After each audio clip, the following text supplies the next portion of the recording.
पूजा करने के लिए दो तरह की वस्तुएं होती हैं, एक पुरुष वस्तु और एक प्राकृत वस्तु। जो पुरुष वस्तु है वो बहुत दिनों तक बनी रहती है, जो पुरुष वस्तु है वो अल्पकाल तक प्राकृत वस्तु रहती है, और जो पुरुष वस्तु है वो लंबे काल तक रहती है।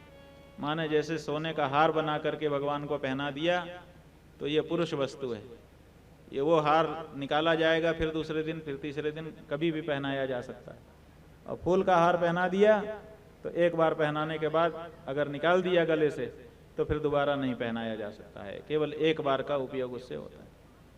तो इस तरह से पूजा की सामग्रियां भी दो तरह की होती हैं, एक पुरुष वस्तुएं और एक प्राकृत वस्तुएं। प्राकृत वस्तु दूसरे दिन निर्माल्य हो जाती है और पुरुष वस्तु यावत जीवन भगवान की सेवा में विद्यमान रहती है। इस तरह से भगवान को विष्णु और ब्रह्मा जी ने पूजा की, बहुत सारी सामग्री चढ़ाई, और सामग्री चढ़ा करके जब निवृत्त हुए तो भगवान शिव ने क्या किया, उन्होंने भी जो सामग्री चढ़ाई गई थी उसको उठा उठा करके अपने गणों में बांट दिया। क्यों बांट दिया? तद्वस्त्वा किलमीशोपि पारंपर्य चिकित्सया सभ्यानाम प्रददौ हृष्टः पृथक तत्र यथाक्रमम्। ये परंपरा बनी हुई है कि जो श्रेष्ठ लोग होते हैं उनके यहाँ जो चीज चढ़ती है वो अपने अनुगतों में उसका वितरण कर देते हैं, माने मिल करके उसका उपयोग करते हैं, अकेले नहीं करते हैं। क्यों? क्योंकि उनके साथ के जो लोग होते हैं वो उन्हीं का अंग होते हैं, तो अपने अंगों में उनको वितरित करके, जैसे मुख है, मुख में जो कुछ डालो वो केवल मुंह अपना ही पोषण नहीं करता, वो बाह का भी करेगा, वो अंगुलियों का भी करेगा, वो सिर का भी करेगा, पैर का भी करेगा। क्यों? क्योंकि सब उसके अंग हैं। उसी तरह से जो मुख्य पुरुष है वो अपने साथ जो जुड़े हुए लोग हैं, अंगभूत लोग हैं, उन सबको वितरित करता रहता है। यही परंपरा है और इस परंपरा का पालन भगवान शिव ने किया। भगवान बोले आज का दिन बहुत महत्वपूर्ण है। आज के दिन क्या हुआ? का आज के दिन आप दोनों ने मिलकर के हमारी पूजा की है। जो अपने आप को सबसे बड़ा पूजनीय मानते थे, जिनके बीच में इस बात के लिए झगड़ा हो रहा था कि हम ही पूज्य हैं, हम ही पूज्य हैं, उन दोनों ने अपनी पूजा की इच्छा छोड़ करके हमारी पूजा जो की, तो आज का दिन सबसे बड़ा दिन है। इसलिए आज के दिन को लोग कभी नहीं भूलेंगे। कैसे नहीं भूलेंगे? कि आज के दिन को शिवरात्रि का दिन घोषित किया जाता है। दिनमें ततः पुण्यम भविष्यति महत्तरम शिवरात्रि रीति ख्याता तिथिरेशा मम प्रिया। ये जो तिथि है ये शिवरात्रि होगी। इस दिन जो लोग पूजा करेंगे, तो ब्रह्मा जी और विष्णु जी ने जो पूजा की थी, जैसा फल उनको मिला था भगवान की पूजा का, वैसा फल आज के दिन हमारी पूजा करने वालों को मिलेगा। उसी समय से भगवान के दोनों स्वरूपों की, साकार माने मूर्ति और निराकार माने शिवलिंग की पूजा शुरू हो गई।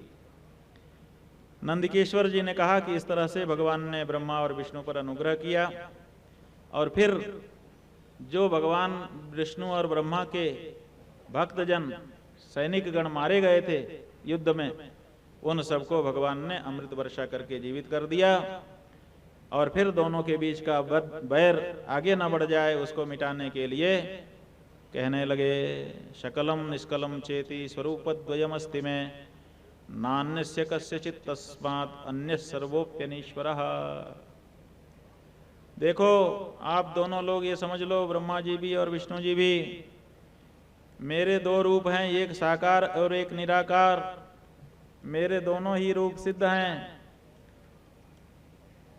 इन दोनों ही रूपों में मेरी पूजा आज से हुआ करेगी, और आप दोनों ईश्वर नहीं हैं, ईश्वर मैं ही हूं।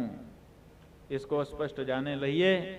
इसीलिए ईश्वर शब्द जो है वो केवल भगवान शिव के साथ लगता है। सपाद लक्षेश्वर, ईश्वर लग गया ना। अब यहीं पर ज्योतिर्मयानंदीश्वर बैठेंगे, यहीं केशवानंदीश्वर बैठेंगे, यहीं पुरुषोत्तमेश्वर बैठेंगे, यहीं बलरामेश्वर बैठेंगे।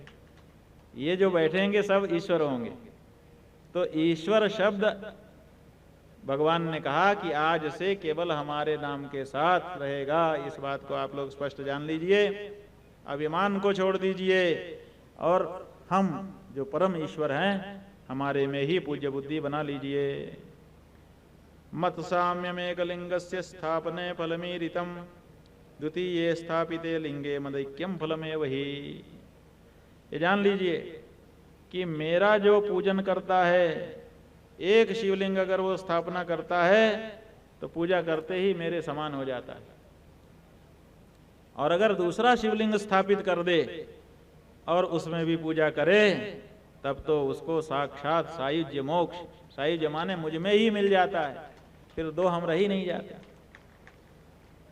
तो एक के आगे दूसरा स्थापित कर देने पर इतना फल है, और 1.25 लाख जहां शिवलिंग स्थापित होंगे उनकी तो महिमा ही कहना मुश्किल।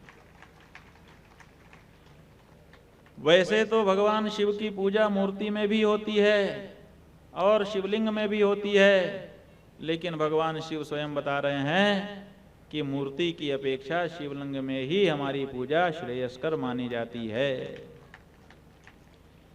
अगर कहीं पर केवल हमारी मूर्ति स्थापित हो तो मूर्ति मात्र की स्थापना से वो स्थान शिव क्षेत्र नहीं बन सकता। जब शिवलिंग स्थापित होता है तभी वो स्थान शिव क्षेत्र बनता है। तो ब्रह्मा विष्णु बड़े प्रसन्न हुए, कहा महाराज आज से आपको ही हम परमेश्वर मानते हैं, आपकी ही पूजा करेंगे, हम में आपकी अपेक्षा कोई ईश्वरत्व नहीं है, ये हमने स्वीकार कर लिया, हमारा अभिमान समाप्त हो गया। विष्णु का तो कभी अभिमान था ही नहीं, हमारे ही अंदर अभिमान आया था, उसका फल भी हमको मिल ही गया। जो पूजा हम चाहते थे उसके लिए जीवन पर्यंत वंचित हो गए।